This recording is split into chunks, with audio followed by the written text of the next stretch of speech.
नमस्कार दोस्तों, स्वागत है आपका द न्यूज लॉन्चर के इस यूट्यूब मंच पर। दोस्तों, जब चुनाव करीब आते हैं, पार्टियां किसी को बदलनी होती है या जांच एजेंसियों के दबाव में नोटिस पाने, पूछताछ होने, आरोप लगने और हालात जांच के करीब तक पहुंचने, ये परिस्थितियां जब पैदा होती है तो आरोप प्रत्यारोप, पार्टी बदलना, मंत्रिमंडल छोड़ना और भविष्य की राजनीतिक संभावनाओं की तलाश करना, ये भारतीय राजनीति की अब नियति बन चुकी है।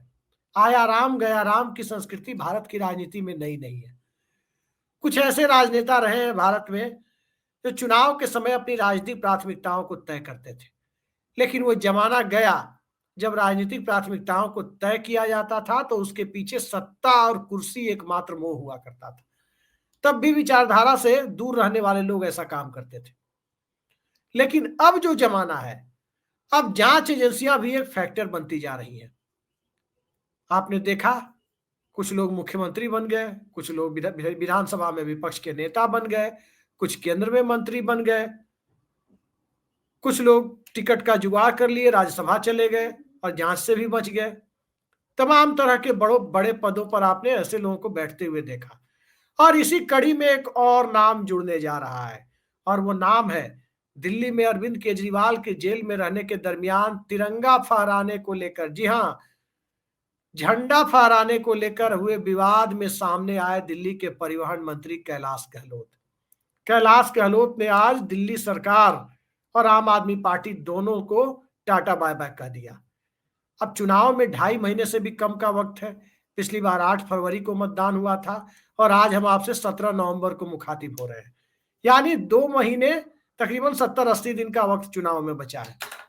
तो क्या उस चुनाव के पहले जांच से मुक्ति और मुक्ति के साथ साथ टिकट का जुगाड़ या आम आदमी पार्टी से टिकट कटने की संभावना, इन सब के बीच या इन सब साझा कारणों की वजह से तो कई सरकार और पार्टी नहीं छोड़ी है कैलाश गहलोत ने। दिल्ली में आम आदमी पार्टी का जाट चेहरा माने जाते रहे, लेकिन आम आदमी पार्टी जो लोकसभा चुनाव में न तो 2014 में परफॉर्म कर पाई, न 2019 में दिल्ली में परफॉर्म कर पाई, न 2024 में कर पाई, विधानसभा चुनाव को एक तरफा जीतती रही है, तो उस आम आदमी पार्टी के लिए कितना बड़ा झटका है या आम आदमी पार्टी के लिए ब्लेसिंग इन डिसगाइज है। कैलाश गहलोत ने क्या आम आदमी पार्टी के संकटों को दूर कर दिया है या संकटों को बढ़ा दिया है? इन सब पर चर्चा के लिए आज हमारे साथ मौजूद हैं वरिष्ठ पत्रकार और जाने माने राजनीतिक विश्लेषक ऋषि मिश्रा जी। ऋषि जी, बहुत बहुत स्वागत है आपका। और हमारे दर्शक 2-3-4 दिन हम लोग निजी व्यस्तताओं की वजह से इधर उधर थे, तो हमारे दर्शक पता नहीं क्या क्या अटकलें लगा रहे थे कि आखिर ये वसीम अकरम वकार यूनुस की जोड़ी की तरह से, क्रिकेट में वसीम अकरम वकार यूनुस की जोड़ी थी बॉलिंग की, दुनिया की जानी मानी जोड़ी। लोग पूछ रहे थे कि ये कहाँ चले गए। आपने सोलो वीडियो भी द न्यूज लॉन्चर पे शुरू किया, तब भी लोगों को लगा कि, कुछ लोग तो कमेंट भी कर रहे थे कि लगता है इन दोनों में झगड़ा हो गया। लेकिन हम अपने दर्शकों को यकीन दिला दें कि हमारे बीच कैलाश गहलोत और अरविंद केजरीवाल जैसा कोई विवाद नहीं हुआ है। हमारे पीछे कोई ईडी भी ऋषि मिश्रा जी ने नहीं भेजी है, और न ही ऋषि मिश्रा जी के पीछे ईडी भेजने की कुवत मैं रखता हूं। इसलिए हम लोगों में कोई विवाद नहीं था, कुछ निजी व्यस्तताएं थी जिस वजह से 4-5 दिनों तक बीच में हम लोग एक साथ कार्यक्रम नहीं कर पाए। लेकिन ऋषि जी, आज कार्यक्रम करने बैठे हैं तो संयोगवश विवाद पर ही कार्यक्रम है। अशोक चौहान वाला फॉर्मूला, हेमंता विश्व शर्मा वाला फॉर्मूला, नारायण राणे वाला फॉर्मूला, शुभेंदु अधिकारी वाला फॉर्मूला, अब इस फॉर्मूले का विस्तार कैलाश गहलोत तक होता हुआ दिखाई दिया है। आज क्या लग रहा है आपको? देखिए, एक राज्यसभा सांसद थी, उसके इस्तीफे के बाद कैलाश गहलोत का इस्तीफा होना, स्वाति मालीवाल, और जब स्वाति मालीवाल और स्वाति मालीवाल और कैलाश गहलोत में एक चीज समानता है कि दोनों अरविंद केजरीवाल के काफी करीबी माने जाते रहे हैं और दोनों ने गंभीर आरोप लगाए हैं। और जो कैलाश गहलोत के पत्र के कंटेंट को आप देखेंगे तो मुझे ये लगता है कि ये पॉलिटिकल मोटिवेटेड उनका स्टेप है कि उन्होंने दो ऐसे आरोप लगाए हैं कि एक तो यमुना की सफाई को लेकर, दूसरा वो जो एक बंगला विवाद है, अरविंद केजरीवाल का जो बंगला विवाद है उसको लेकर।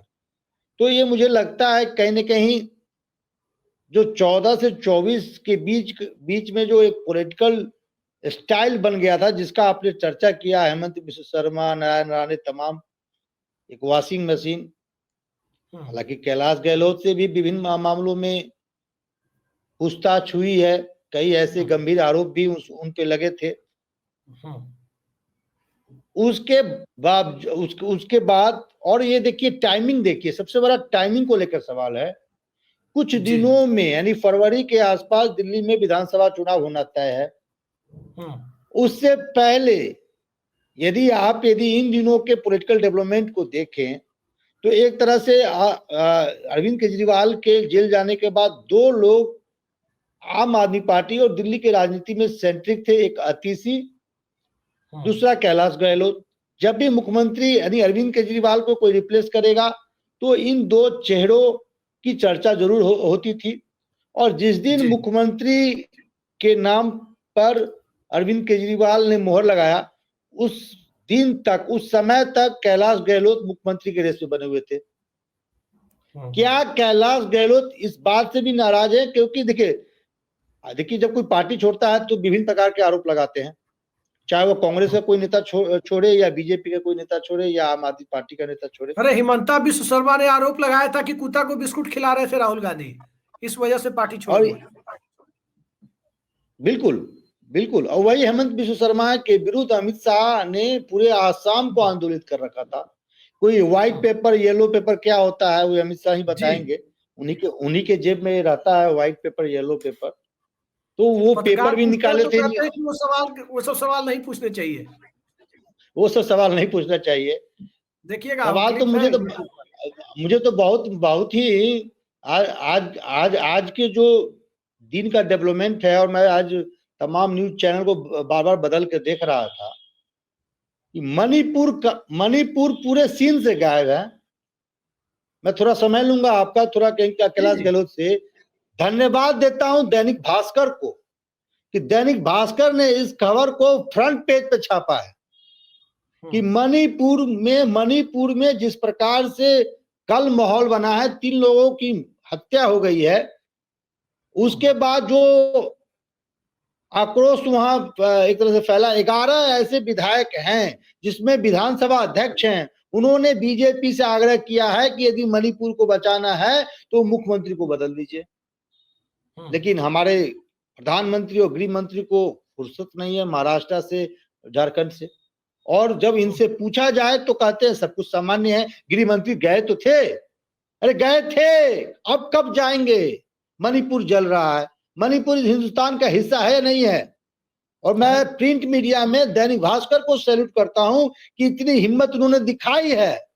आज के दैनिक भास्कर को देखिए आप लोग, फ्रंट पेज पे इस स्टोरी को छापा है कि मणिपुर में किस प्रकार से मणिपुर को आग में जलने के लिए छोड़ दिया गया है। तो इस प्रकार के डेवलपमेंट आपको देखने को मिलेंगे, चाहे वो कैलाश गहलोत हो, हेमंत बिश्व शर्मा हो, नारायण राणे हो, इन पे तमाम ऐसे आरोप हो, भ्रष्टाचार के बड़े से बड़े आरोप हो, लेकिन यदि बीजेपी के लिए उपयोगी हैं तो इनको वॉशिंग मशीन में जैसे वॉशिंग मशीन कैसे चलता है, ऐसे सुन लीजिए, वॉशिंग मशीन कैसे चलता है, ऐसे धोल के तमाम दागों को साफ करके, और एक आता है रीन आला, हालांकि किसी कंपनी का नहीं नाम लेना चाहिए लेकिन मैं ले लिया हूं, उससे तमाम दागे धुल जाते हैं। चलिए इस तमाम दाग धुल जाते हैं। अगले सवाल पर आ रहे हैं। अगले सवाल पर आने के पहले दर्शकों के सामने एक चीज मैं क्लियर कर दूं। ऋषि जी ने अभी जिक्र किया कि जो आरोप उन्होंने लगाया है दिल्ली के शीश महल, जो सीएम हाउस को कुछ लोग व्यंग्यवश नाम दिए हैं, वो आरोप है वो आज उन्हें दिखाई दिया है। और एक आरोप लगाया है जमुना सफाई का। जो नदी अंतरराज्यीय नदी है, वो कोई दिल्ली में उसका ओरिजिन नहीं है, वो बह के कहीं और से आ रही है। हथनी कुंड बैराज के पहले ही वो नदी प्रदूषित होनी शुरू हो जाती है। वो दिल्ली में अरविंद केजरीवाल, क्या दिल्ली में 50 अरविंद केजरीवाल आ जाए तो यमुना को साफ नहीं कर सकते, क्योंकि दिल्ली में जो गिरता है वो ह्यूमन वेस्ट ही यमुना में गिरता है। इंडस्ट्रियल वेस्ट दिल्ली में पॉल्यूटेड इंडस्ट्री को सुप्रीम कोर्ट 24 साल पहले हटा चुका है। और कैलाश गहलोत जो पर्यावरण मंत्री भी रहे हैं, परिवहन मंत्री भी है, वो अगर इतनी समझ उनको नहीं है कि यमुना को, अब कोई कहे, नीतीश कुमार कहे कि हम गंगा को बिहार में साफ कर देंगे, अरे भाई कानपुर से और बनारस से, इलाहाबाद से लेकर के उधर कन्नौज और उत्तराखंड से जो बह के आ रहा है, वो 50 नीतीश कुमार भी बैठ जाए तो उनसे साफ हो जाएगा क्या? नहीं, अब मैं एक जो आरोप को लगा रहे हैं, ये बेहद बचकाना आरोप है ऋषि जी। आप सोचिए, कोई आदमी इस तरह के आरोप सुन के हंसी आती है। सीधे कहिए कि आपको पार्टी छोड़ना था, तो कुछ तो लोग कहेंगे, लोगों का काम है कहना, इसलिए पहले हमें ही कुछ कहना, तो वो चिट्ठी के माध्यम से कहना, और फिर उसके बाद जाके कमल छाप वॉशिंग मशीन में नहाना, यही काम है ना। देखिए पार्टी छोड़ने का मेन कारण जो है, मेन रीजन है कि कैलाश गहलोत ये चाह रहे थे कि उनको दिल्ली का मुख्यमंत्री बनाया जाए, जिसके लिए अरविंद केजरीवाल तैयार नहीं हुए। और अरविंद केजरीवाल नीतीश कुमार के छोटे भाई हैं या समकक्ष के, ये छोटे भाई, राजनीति में, उम्र में मैं नहीं कह रहा हूं, वो भी चालाक आदमी तो है, समझ रहे थे कैलाश गहलोत कितने अति महत्वाकांक्षी हैं, और उनका निर्णय बिल्कुल अब सही लग रहा है कि उन्होंने अतिशी पे भरोसा जताया। अब मैं कैलाश गहलोत से हाइपोथेटिकल सवाल एक करना चाहता हूं आपके माध्यम से, हालांकि ये क्लियर नहीं है किस पार्टी में जाएंगे। यदि वो बीजेपी में जाते हैं, बीजेपी केंद्र में 10 सालों से है, और याद होगा आपको बनारस या उत्तराखंड में एक इंजीनियर थे जिनको हम साधु संत के नाम से भी जानते थे, नाम याद नहीं आ रहा, आईआईटी के प्रोफेसर थे, जीडी अग्रवाल, जो गंगा सफाई, प्रोफेसर जीडी अग्रवाल। और जीडी अग्रवाल जो हैं दर्जनों बार पत्र माननीय प्रधानमंत्री नरेंद्र मोदी को लिखा था गंगा सफाई के लिए, और उन्होंने जब प्रधानमंत्री की तरफ से कोई रिस्पांस नहीं आया, केंद्र सरकार की तरफ से कोई रिस्पांस नहीं आया, तो वो अनशन पे बैठ गए, और अनशन के दौरान उनकी मौत हो गई। और जब उनकी मौत हो गई तो प्रधानमंत्री ने एक ट्वीट करना भी मुनासिब नहीं समझा। यदि ट्वीट किए हो तो बताइएगा, हमको जानकारी नहीं है, हो सकता है मैं गलत हूं। तो उस पार्टी में कैलाश गहलोत जाएंगे जिस पार्टी ने गंगा सफाई अभियान का बीड़ा उठाया था, और उस अभियान में एक प्रोफेसर जीडी अग्रवाल ने अपनी प्राण की आहुति दे दी। लेकिन उस पार्टी शासित केंद्र सरकार ने उस GD Agrawal, professor GD Agrawal साहब के पत्र का जवाब देना मुनासिब नहीं समझा। क्या उस पार्टी में कैलाश गहलोत जाएंगे? मैं हाइपोथेटिकल सवाल कर रहा हूं, किस पार्टी में जाएंगे? हो सकता है कांग्रेस में जाएं, हो सकता है अपनी पार्टी बनाएं।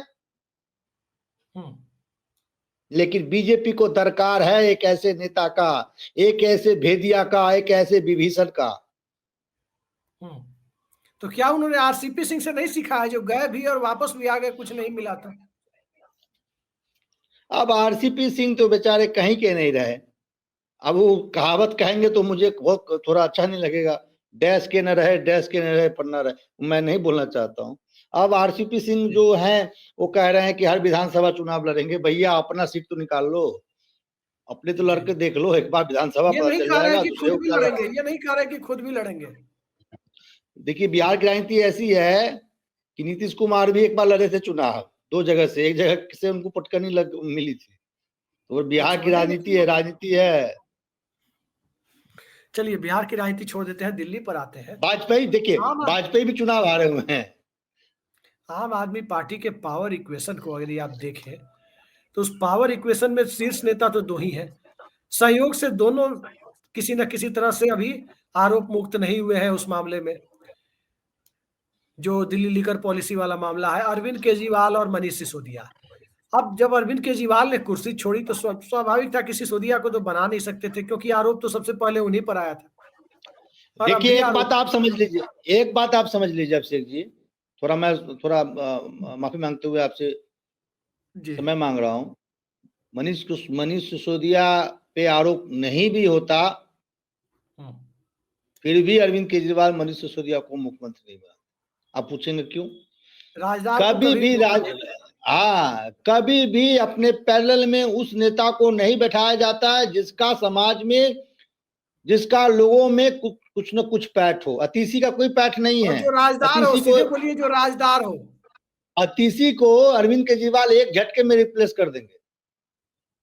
मनीष सिसोदिया को रिप्लेस करना बड़ा मुश्किल होगा। चंपई सोरेन की तरह, जीतन राम बिल्कुल मांझी और चंपई सोरेन की तरह। बिल्कुल। एक चंपई सवाल सोरेन यहाँ अपना सीट, चंपई सोरेन अपना सीट निकाल ले और उनका बेटा बाबूलाल सोरेन जो है वो सीट निकाल ले। वो शायद वो वीडियो भी मैंने सुना था, चाहे वो वीडियो सही है या गलत है इसका पुष्टि मैं नहीं करता हूं कि ए बाबूलाल आगे आ जाओ। एक हमारे जो माननीय मंत्री जी हैं वो कह रहे थे। अब चंपई साहब सोरेन का क्या हाल होता है पता नहीं। हालांकि बाबूलाल मरांडी को जिताने के लिए अमित शाह जी को एक निर्दलीय प्रत्याशी के सामने में मान मनोहर करना पड़ा।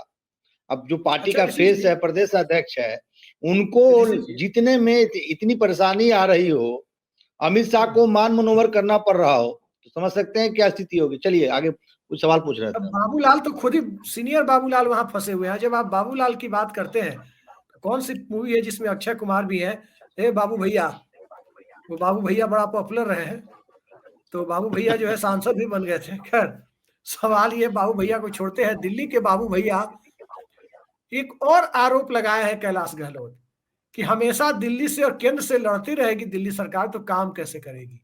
सवाल ये उठता है कि दिल्ली सरकार अपने अधिकारों को लेकर लड़ रही थी, सुप्रीम कोर्ट उसके पक्ष में खड़ी थी, फैसला उसके पक्ष में आ रहा था, फिर अध्यादेश के माध्यम से उस फैसले को पलट दिया जा रहा था। तब इतने दिनों में उनको याद नहीं आया। ये इन चुनाव के पहले तमाम तरह की चीजें याद आ रही है। पब्लिक की से नहीं, दिल्ली की पब्लिक तो प्रबुद्ध मानी जाती है जहां से वो चुनाव लड़ते हैं। क्या अरविंद केजरीवाल ने मूड बना लिया था कि जिस तरह से तिरंगा विवाद में उनका रुख था कि झंडा तो हम ही फहराएंगे, जो रुख उनका था केजरीवाल के एब्सेंस में वो झंडा फहराने के लिए तैयार हो गए थे, तो क्या उन्होंने मूड बना लिया था जिस वजह से अरविंद केजरीवाल ने कहा नहीं इनको टिकट नहीं देना है। देखिए अभिषेक जी, राजनीति में कोई समाज सेवा के लिए नहीं आता है, ये कहने के लिए डायलॉग है। जैसे नीतीश कुमार जी हमारे कहते हैं कि जीना यहाँ मरना यहाँ, इसके सिवा जाना कहाँ, 2 बार गलतियां हो गई अब कहीं नहीं जाएंगे, ये कहने की बात है। कि दूसरे लोगों ने गलती कर दी हमारी पार्टी में, फिर दूसरे लोग गलती कर देंगे। देखिए बहुत से पत्रकार ये अनुमान लगाते हैं कि नीतीश जी मोदी के पैर छू रहे हैं, तो आप साहब ये राजनीति में इसका कोई वैल्यू नहीं है भैया, कोई इसका कोई मूव वैल्यू नहीं होता है। और राजनीति में ये जो कहते हैं कैलाश गहलोत या अरविंद केजरीवाल के हमने समाज सेवा और सिस्टम को ठीक करने के लिए कोई नहीं आया है। यदि अरविंद केजरीवाल इस चीज में विश्वास करते तो आज शांति भूषण के जो बेटे हैं प्रशांत भूषण वो साथ में होते, योगेंद्र यादव साथ में होते, ये कुमार विश्वास जो कवि हैं वो भी साथ में होते। हालांकि कुमार विश्वास थोड़ा अपने कद से आगे थोड़ा अपना कुछ इमेजिनेशन कर लिया था। भाई पार्टी के आप प्रमुख हैं, उसको भी तुम बोलिएगा, दोस्ती आपके घर में है जी। राहुल गांधी मेरे दोस्त हैं, हम कांग्रेस कार्यालय में जाकर के राहुल को तुम कहेंगे तो कितने दिनों तक पार्टी में रह पाएंगे। तो ये समझने की जरूरत है। तो ये अरविंद केजरीवाल बहुत ही अति महत्वाकांक्षी लोग हैं, कोई समाज सेवा में नहीं आया। और यही कैलाश गहलोत को मौका लग रहा था कि या तो हमको मुख्यमंत्री बना दो, आपने हमसे जूनियर अतीसी को मुख्यमंत्री बना दिया, तो भैया अतीसी वफादारी दिखा रही है। वो क्या भगवान राम जब वनवास चले गए, हालांकि लोकतंत्र में ऐसे एग्जाम्पल की दुहाई नहीं देनी चाहिए। आप लोकतंत्र में जनता द्वारा चुने हुए मुख्यमंत्री हैं, विधायक द्वारा चुने गए मुख्यमंत्री हैं, ये खराब पॉलिटिक्स नहीं करना चाहिए अतीसी को। लेकिन चमचागिरी भी तो कुछ चीज होती है भैया, बटरिंग भी तो कुछ चीज होती है। अतीसी उस परीक्षा में पास कर गई, हालांकि वफादारी उन्होंने साबित किया। अब कैलाश गहलोत पे केजरीवाल विश्वास नहीं कर पाए। अब कैलाश गहलोत ने कहा भैया धैर्य की सीमा पार हो रही है, बीजेपी वाले को या कोई पार्टी ऑफर दे रहा है भाई उधर जाएंगे। और राजनीति में नैतिकता नहीं होती है अभिषेक जी। इसी कपिल मिश्रा ने ना, कपिल मिश्रा के साथ मैं डिबेट करने से इसलिए मना कर दिया, देखिए मैं लाख नरेंद्र मोदी जी का आलोचना कर लूं, लेकिन हमारे प्रधानमंत्री को कोई गाली देगा मैं ये बर्दाश्त नहीं करूंगा। दिल्ली विधानसभा में ऑन रिकॉर्ड ये आम आदमी पार्टी से विधायक थे, उन्होंने नरेंद्र मोदी पे निजी हमला बोला। आज वो बीजेपी में सुशोभित है। बीजेपी किस मुंह से नैतिकता की बात करती है? जिस व्यक्ति ने आपके सुप्रीम लीडर को बिलो द बेल्ट जाके हमला बोला, क्या कहा हूं मैं नहीं कर सकता हूं, क्योंकि ये जो वीडियो है करोड़ लाखों लोग देखते हैं, मैं नहीं कर सकता हूं। और उस व्यक्ति को आपने इसलिए गले लगा लिया क्योंकि वो अरविंद केजरीवाल को गाली दे रहा है। तो राजनीति में नैतिकता, कैरेक्टर, विचारधारा, ये सब शून्यता पे चली गई है। अभिषेक जी, आप कितने उपयोगी हैं, चाहे आप कितने बड़े बाहुबली क्यों ना हो। आज बिहार में देखे हैं ना, एक बड़े बाहुबली के बेटे को टिकट दिया गया है क्योंकि बीजेपी वहां 12,000-13,000 से ज्यादा वोट नहीं ला पाती थी। अब वो बाहुबली ही उनकी नैया पार कराएंगे। और बाहुबली का क्या ट्रैक रिकॉर्ड रहा है, कहने की जरूरत नहीं है। तो ये राष्ट्रीय पार्टियों का हाल है। रीजनल पार्टी बेचारे करते हैं तो क्या क्या क्या गलत करते हैं जी। एक चीज ऋषि जी, चुनाव करीब है दिल्ली में, आम आदमी पार्टी का जाट चेहरा कहते हैं अशोक गहलोत, सॉरी अशोक गहलोत का मैंने पता नहीं क्यों जिक्र कर दिया, कैलाश गहलोत, क्योंकि ज्यादा पॉपुलर गहलोत वो है तो जुबान पे आ जाता है। गहलोत साहब ये चेहरा है, जाट चेहरा। दिल्ली में जाट वोटर एक इन्फ्लुएंशियल वोटर है, इसे इनकार नहीं कर सकते।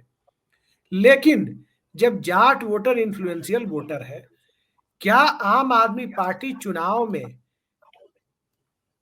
इस पूरे फैक्टर का उसका चुनावी संभावनाओं पे कोई असर पड़ेगा, नकारात्मक या सकारात्मक? देखिए, मुझे नहीं लगता।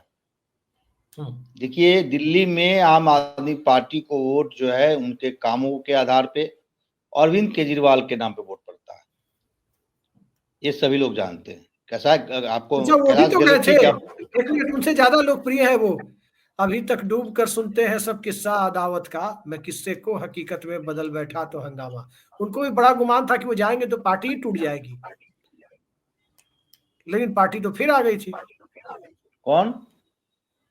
वही जो कविता कोई दीवाना कहता है, कुमार विश्वास। अरे कुमार विश्वास अमेठी कहाँ से चुनाव लड़े थे? रायबरेली अमेठी से चुनाव लड़े थे। कितने वोट आए थे उनको? 22,000, छठे नंबर। तब 22,000 से अधिक वोट तो मैं ले आऊंगा यदि मुझे कहीं से टिकट दे दीजिए।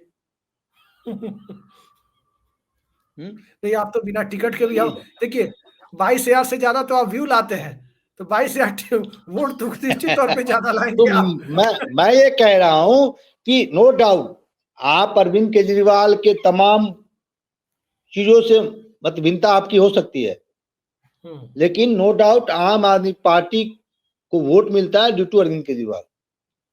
और कैलाश गहलोत जैसे नेता आते हैं जाते हैं, उससे कोई फर्क नहीं पड़ता। हाँ, उस पार्टिकुलर विधानसभा में असर पड़ सकता है, लेकिन ओवरऑल दिल्ली में कहेंगे तो मुझे नहीं लगता है कोई असर पड़ने वाला है जी। हाँ, ये राजदार रहे हैं, पार्टी के इंपॉर्टेंट नेता रहे हैं, कई ऐसे डिसीजन हुए होंगे जिसमें उनकी भागीदारी रही होगी। और इम्पोर्टेड भी रहे। 2015 में आम आदमी पार्टी में आए थे, कहीं से इंपोर्ट करके लाए गए थे।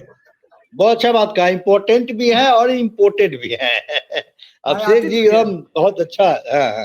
तो मुझे नहीं लगता है कि ऐसे नेताओं के आने जाने से कोई फर्क पड़ता है। और अरविंद केजरीवाल भी अन्य पार्टियों की तरह व्यक्तिवादी पार्टी है। अरविंद केजरीवाल उसके सेंट्रिक नेता है, पार्टी के फेस हैं, उनके आधार, उनके नाम पे उनके थोड़ा उन्होंने काम भी किया है, एजुकेशन और हेल्थ में काम भी किया है, इस पर कोई दो राय नहीं है।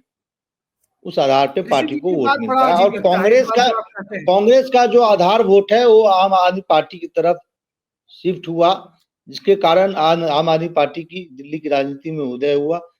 शीला दीक्षित लगातार कितने बार सीएम रही, आपको मालूम है कांग्रेस का क्या आधार हुआ करता था?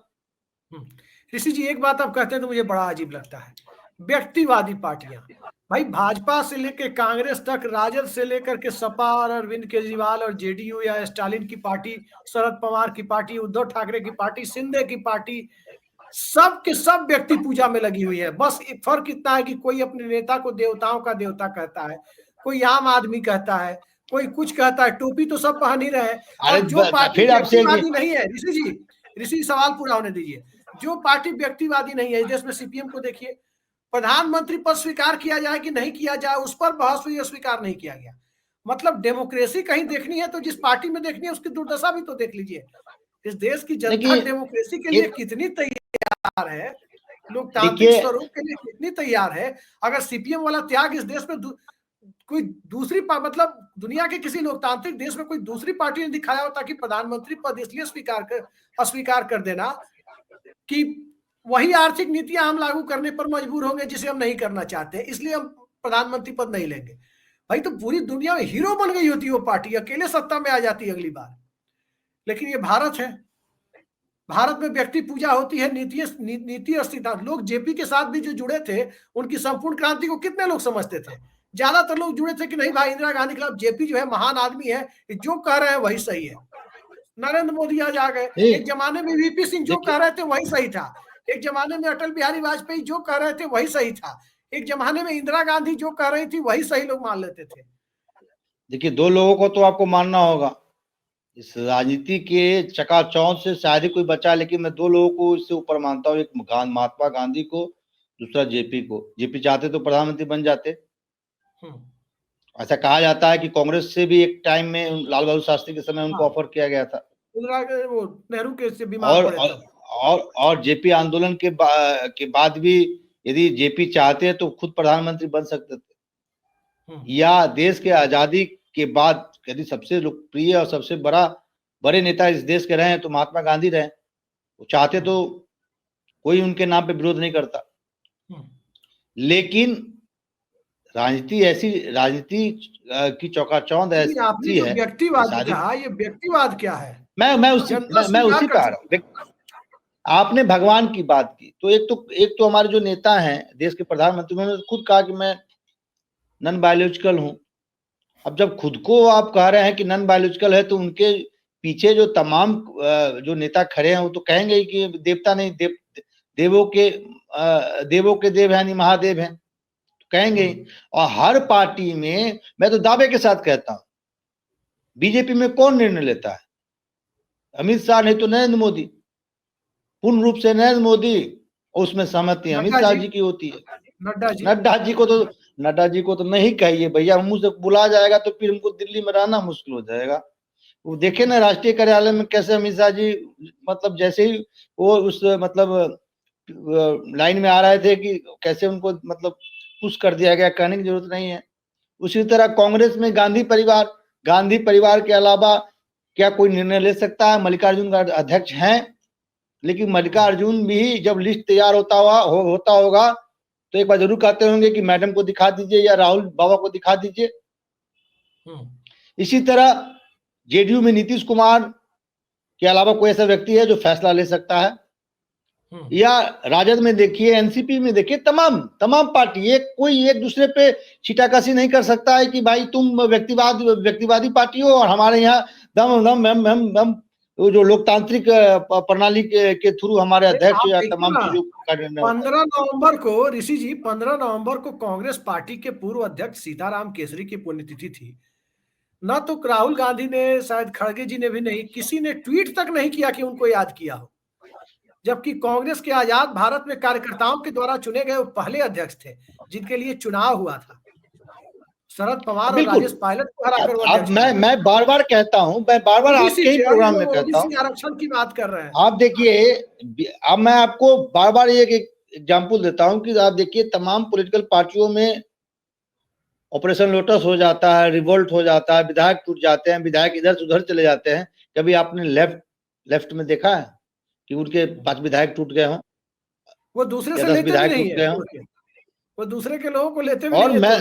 और मैंने देखा है कि यदि पटना गांधी मैदान में लेफ्ट विचारधारा वाले संगठनों की रैली होती है तो ट्रेन से बिना कोई लाओलस के, ट्रेन से जो उनके जो कार्यकर्ता हैं, समर्पित विचारधारा वाले जो कार्यकर्ता हैं, चुपचाप वो गांधी मैदान भर देते हैं, लाल झंडा से, लाल सलाम।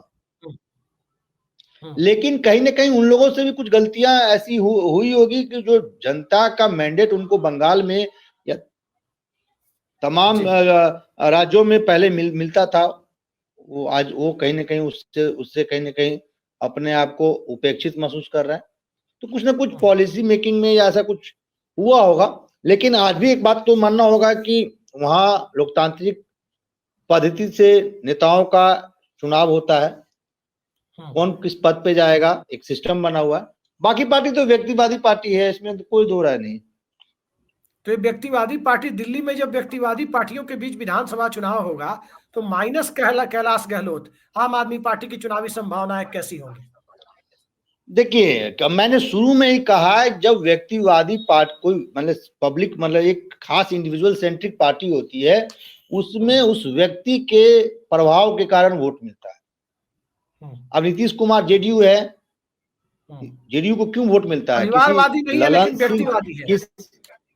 किसी ललन सिंह या किसी अन्य नेता के नाम पे वोट नहीं पड़ता है, नीतीश कुमार के वोट के नाम पे वोट पड़ता है, चाहे उनके कामों के आधार पे हो, चाहे उनके कॉन्स्टिट्यूशन के नाम पे हो, या ये तमाम ये लालू यादव की पार्टी में लालू यादव के कारण वोट मिलता है। अब देखे हैं बेलागंज में तेजस्वी यादव से नहीं संभला, अंत में लालू यादव बीमार लालू यादव को उतारना पड़ा। फिर भी सुनते हैं कि वोटों में एमवाई टूट गई है, पूरा तो मतलब तहस नहस कर दिया है एमवाई को। एम का टांग उधर है, वाई का टांग उधर है। तो ये हर पार्टी में आज देख लीजिए, वार्ड का चुनाव हो, सरपंच का चुनाव हो, जिला पंचायत का चुनाव हो, विधायकी का चुनाव हो, सांसदी का चुनाव हो, एक ही फेस होते हैं बीजेपी की तरफ से, नरेंद्र मोदी। कोई कहता है कि जेपी नड्डा के नाम पे वोट दीजिए, आप सुना दीजिए कोई डायलॉग कि नहीं हमारे पार्टी के अध्यक्ष जेपी नड्डा है, जेपी नड्डा के नाम पे वोट दीजिए। और प्रत्याशी क्या कहते हैं कि यहाँ मैं चुनाव नहीं लड़ रहा हूं, मोदी जी चुनाव लड़ रहे हैं जी। तो क्या दर्शाता है? एक कोई कहता है कि यहाँ भाजपा चुनाव लड़ रही है, अरविंद केजरीवाल के सामने मोदी जी चेहरा होंगे या मनोज तिवारी होंगे? एक बात मैं आपको कह दूं, राहुल गांधी के स्थान पे यदि कांग्रेस के अध्यक्ष अरविंद केजरीवाल होते, मैं मजाक में कह रहा हूं, तो अरविंद केजरीवाल मोदी जी के ही रिफ्लेक्शन है। साम दाम दंड भेद सब जानते हैं, अरविंद केजरीवाल जेल से छूटते हैं तो पहले सबसे पहले हनुमान मंदिर जाते हैं। ये जो बीजेपी वाले कहते हैं कि हिंदुत्व के ठेका हमारे पास है, तो अरविंद केजरीवाल उनके कांटे सबसे पहले जाते हैं हनुमान मंदिर। जय जय हनुमान जय, उनके पास राम है तो हमारे पास हनुमान है। आप लोग, मैं तो एक कॉन्क्लेव में था, किशोर आजवानी जी हमारे मित्र, हमारे वरिष्ठ मित्र हैं किशोर आजवानी जी, देश के बड़े पत्रकार हैं। उन्होंने अरविंद केजरीवाल से रिक्वेस्ट किया कि ठीक है आप हनुमान चालीसा गा के दिखाइए। जो रिदम में हनुमान चालीसा अरविंद केजरीवाल ने सुनाया, बड़े बड़े गायक नहीं सुना पाएंगे भैया। यही राहुल गांधी होते या कोई और नेता होता तो कन्नी काट जाते। बीजेपी कहती देखिए एंटी हिंदू है। ऐसा मौका अरविंद केजरीवाल नहीं देते हैं। मैं दावे के साथ कहता हूं, यदि अरविंद केजरीवाल कांग्रेस के पार्टी अध्यक्ष होते या राहुल गांधी के आत्मा में अरविंद केजरीवाल को घुसा दिया जाए तो मोदी को अगले चुनाव में पटकनी दे देगा वो।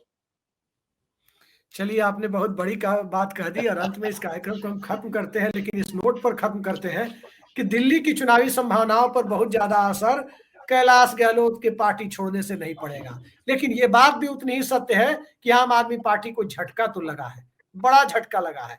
लेकिन इस झटके के बावजूद जब चुनाव सर पर है तो इस तरह के झटके को हर पार्टी झेलती है।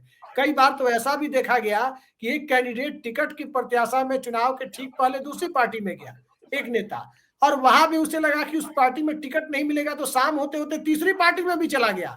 बस दफ्तर ही तो जम करना था, एक के गेट में घुसे सुबह में 11 बजे, फिर अगले तीसरी पार्टी के गेट में घुसे 4 बजे, फर्क इतना ही था। तो इस तरह का खेल राजनीति में चलता रहता है। हाँ, लेकिन एक बात जरूर है, कैलाश गहलोत को यह बात जरूर माननी चाहिए कि भारतीय जनता पार्टी बहुत समझदार हो गई है। मुकुल राय सबसे पहले इस नए फॉर्मूले के, वॉशिंग मशीन वाले फॉर्मूले के पहले कंपोनेंट थे। मुकुल राय जब भारतीय जनता पार्टी में लाए गए और वहां जाके वॉशिंग मशीन में वो धुल गए, और जैसे ही धुल गए, क्लीन चिट मिल गई ईडी से, वो वापस चले गए दूसरी पार्टी में क्लीन चिट मिलने के बाद। उसके बाद बीजेपी ने कह दिया कि नहीं, ठंडे बस्ते में तो पड़े रहने देंगे, क्लीन चिट नहीं देंगे। नहीं तो क्लीन चिट मिलने के बाद पता चला कि कोई मुख्यमंत्री भी जा सकता है जो दूसरी जगह से आया है, कोई विपक्ष का नेता भी जा सकता है, कोई मंत्री भी जा सकता है, कोई पूर्व मुख्यमंत्री भी जा सकता है। लिहाजा अब कैलाश गहलोत साहब यदि ये सोच रहे होंगे कि किसी मामले में उन्हें पार्टी ज्वाइन करने के बाद क्लीन चिट मिल जाएगी, तो शायद ये गलत है। इस मामले में अजीत पवार ज्यादा होशियार है कि उन्होंने गठबंधन ज्वाइन करके क्लीन चिट ले ली। बहुत सारे मामलों में पार्टी ज्वाइन करने के बाद बार्गेनिंग पावर आरसीपी सिंह जैसी हो जाती है, जहां बिहार में हम लोग यहाँ कहावत कहते हैं डगरा का बैगन। जो डगरा होता है बांस का बनता है, वो काफी चिकना होता है परात की तरह। उसमें अगर हम बैगन रखेंगे तो बैगन एक जगह स्थिर नहीं रहता है, वो घूमता रहता है। वो स्थिरता की तलाश में रहता है लेकिन स्थिर हो नहीं पाता। तो वही स्थिति कहीं भारतीय जनता पार्टी में जाने के बाद कैलाश गहलोत की न हो जाए।